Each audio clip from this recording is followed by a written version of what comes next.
Hey guys, it's Adam back with a brand new episode of the Pursuit of Progress podcast. And guys, I got to ask you something. Most people assume that the tax code is designed to take more of their money. But what a lot of people don't realize is the IRS also gives very, very specific ways for people to legally keep more of what they earn. The problem is not that these opportunities don't exist. The problem is that most people either never learn from them, maybe misunderstand how they work, or they just wait too long to take advantage of them. And you step back and you really study the tax code, you realize something very, very important. The system, it rewards ownership, long-term thinking, investing, planning, just financial discipline. So today, again, on a brand new episode of The Pursuit of Progress, my co-host Ben and I are going to break down 7 of the biggest ways that people legally reduce their taxes and they build wealth more efficiently over time. Not loopholes, not gimmicks, just strategies and rules that already exist inside the system today. With that being said, Ben, let's jump into it. Talk to us about the first one of these 7 that we're going to share with the audience today. Yeah, the first one of the 7, and this is really one of the most impactful, but it's also one that, in my opinion, needs to be updated because this has not been updated in almost 30 years. And what it is home sale tax exclusions on primary residences. So one of the biggest wealth building advantages in America right now is how primary residences are taxed when sold. Right now, many homeowners can exclude up to $250,000 in gains if single and up to $500,000 if married. Completely tax-free, but there are rules. Generally, you need to live in the property for at least 2 out of the past 5 years. And this becomes powerful when you realize how much appreciation has happened over the last 20 to 30 years. Some homeowners have built hundreds of thousands of dollars in tax-free equity just by owning real estate over time. And this is why homeownership is such a massive long-term wealth builder, not just appreciation, but what you actually get to keep after taxes. And this is based off of there's always some confusion. And that's one of the questions that I get from folks is, how is this actually calculated? Or what if I refinance when I own the property and I took equity out, I paid down debt? How is this number calculated? So it's calculated. First, you have to verify what you paid for the property, whether that was 5, 10, 15, 20 years ago. And then you're going to determine what you sold the property for, less any real estate commissions, closing costs, and improvements.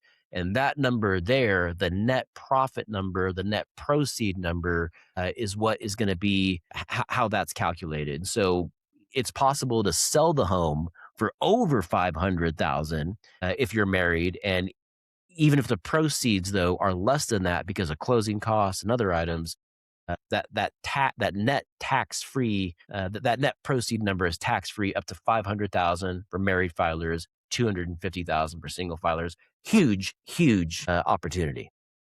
Yeah, I think just we need to do a whole separate episode just on that first talking point and just how we're both very passionate about how the legislature needs to get updated. It needs to go from 250 to 500 to 500 and a million or something much higher. Yeah. Again, because that's been the same dollar amount for the last 20 or 30 years. And you think about how much property values have gone up in that time period. Yeah, income, inflation. And honestly, like to go back to 1996 or 1997 levels, it would probably be 750,000 and $1.5 million. Wow. That's And crazy. there's been a lot of discussion that if that happened, that could really help unlock this housing market right now, because there are a lot of baby boomers who have been in their homes for decades and they are hesitant or afraid to sell because it could potentially unlock massive tax implications that they don't necessarily want to pay. And so that is a huge talking point for tax policy, real estate policy, and one of those things that could actually make a meaningful difference with this housing market. So let's next talk about Roth IRA distributions because this is another big one. So, Roth accounts are one of the most powerful long-term tax strategies available. You contribute money after taxes, but qualified withdrawals later, they come out tax-free. That includes contributions, growth, and even investment gains. Completely tax-free if the rules are followed. And the strategy here is very simple. Pay taxes now so you may not have to later. A lot of people focus entirely on tax deductions today, but Roth actually kind of flips that conversation because if tax rates rise over the next, 20, 30 years, having that tax-free income later in life becomes incredibly valuable, especially in retirement planning. Yeah, let's go ahead and jump into the long-term capital gains. This is also where the conversation starts shifting from earned income to ownership, because long-term capital gains are taxed differently than regular income. Earned income would be something like you have a job, you're W-2, you're an entrepreneur, income that you're earning from your sweat, your effort. The capital gains is different. It's going to be where you're selling something, could be real estate, stock, you're selling some type of asset. And depending on income levels, some people may legally pay 0% federal tax on long term investment gain. And this surprises a lot of people. The tax code clearly treats working for money differently than owning appreciating assets. And this is why the wealthy a lot of times will own assets that go up in value, not just because they're going to increase in value and potentially pay dividends or rental income, but it's also in alignment with how the tax code is written, and they're going to get favorable tax breaks. So, and once people understand that, their financial strategy will start to change because wealth is often built through ownership, through stocks, real estate, businesses, investments, and not just paychecks. All right, so now let's talk about inheritances and step up in basis. One of the most understood topics in finance, most inheritances are not considered federal taxable income when they receive it, but the really important concept here is something called step up in basis. And what that means is that inherited assets, they often reset to current market value at death. So if somebody inherits a property or a stock portfolio and then they sell shortly afterward, they may owe very little capital gains tax compared to what the original owner owed. This is one of the biggest reasons that wealthy families focus so heavily on estate planning and that generational wealth transfer. Preserving wealth is not just about building it, it's also about transferring it efficiently. And this is big. I went through this when my mom passed. She had bought a home here in Denver back in the mid '90s for around 130,000, and at the time of her untimely passing, it was worth about 800,000.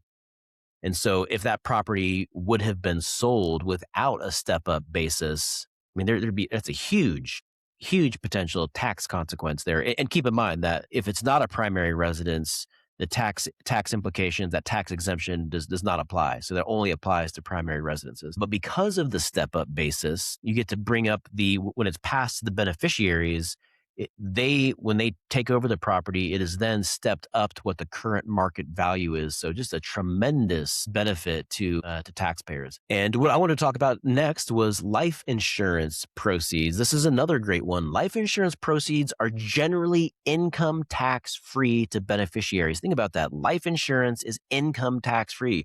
And most people think of life insurance as only protection, but financially, it can be much more strategic than people realize because it can replace income. It can pay off debt. It can protect children. It can cover estate expenses. It can prevent assets from needing to be sold quickly to pay off mortgages or debt or credit card debt or student loans. And because the payout is generally tax free, it creates immediate liquidity during one of the hardest moments a family may ever experience. And that is incredibly powerful. Definitely. The next one I'd like to share for a minute about is municipal bonds. So, municipal bonds are ones that, they're not very flashy, but they are extremely tax efficient. So the interest that's earned is generally exempt from federal income tax and sometimes actually state taxes too, which is why these higher income earners, they often pay attention to this because at a certain level, it's not just about what you earn, it's about what you keep after taxes. That's such a common phrase that we use all the time, especially Ben with his American Money 101, financial literacy videos on YouTube. This is where people start learning the difference between high returns and efficient returns. Very, very different conversation. If you guys want to learn a little bit more in depth on that one, definitely check out Ben's YouTube channel, American Money 101. Well, I appreciate that. Yeah, we're here to educate folks, and we want to provide as much value and financial literacy as we can. Because if you're like me, I didn't have a mentor financially. I didn't have anyone teaching me this stuff. I've made a lot of mistakes over the course of my life in just about everything: credit cards, student loans, income, earned income, different jobs. And so I want to be able to share and be a resource.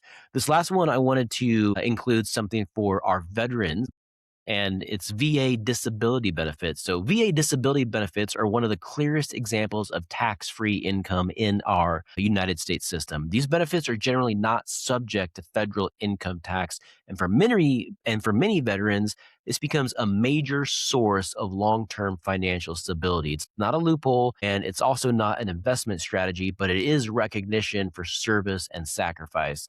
And for some families, these benefits become one of the most foundational pieces of their financial plan for decades. And you can have someone that is considered disabled by the VA, but then they're still able to live and have a normal job. And so they will still have a regular job. They'll get a salary, but then they're getting this VA benefit on the side for their service connected disability. And I've done loans for folks that are receiving both. In fact, the two of us just did one here in the last couple of weeks. And it's something that can be used to have a tremendous impact because it is, in most cases, going to be tax free. And when you think about that, it can be used for childcare, it can be used to subsidize a mortgage payment, and all these other affordability costs that we're currently experiencing. Yeah, so I'd kind of like just to wrap it up with, the big takeaway from all of this, and it's actually pretty simple. The tax code rewards certain behavior. They reward ownership, long-term investing, retirement planning, home ownership, legacy planning. And once people understand this, they stop looking at taxes as just something they pay. They start looking at taxes as something to plan around strategically. Because building wealth is not only about how much money you make. Again, it's about how much you keep, how much you save. It's also about, how efficiently you keep it, how intelligently you structure it, and how intentionally you transfer it. And that shift in thinking can completely change somebody's financial future. You guys, hope you got a little bit of value out of this one. I know we went through this pretty quickly, but a lot to get through. If you have any questions, as always, feel free to shoot either of us a message on social media. Check out Ben, American Money 101. You can find me at Living in Denver with Adam. And you guys, appreciate you being here. Looking forward to a brand new episode next week. And until then, we'll catch you guys on the other side. Love you guys. Thank you for tuning in.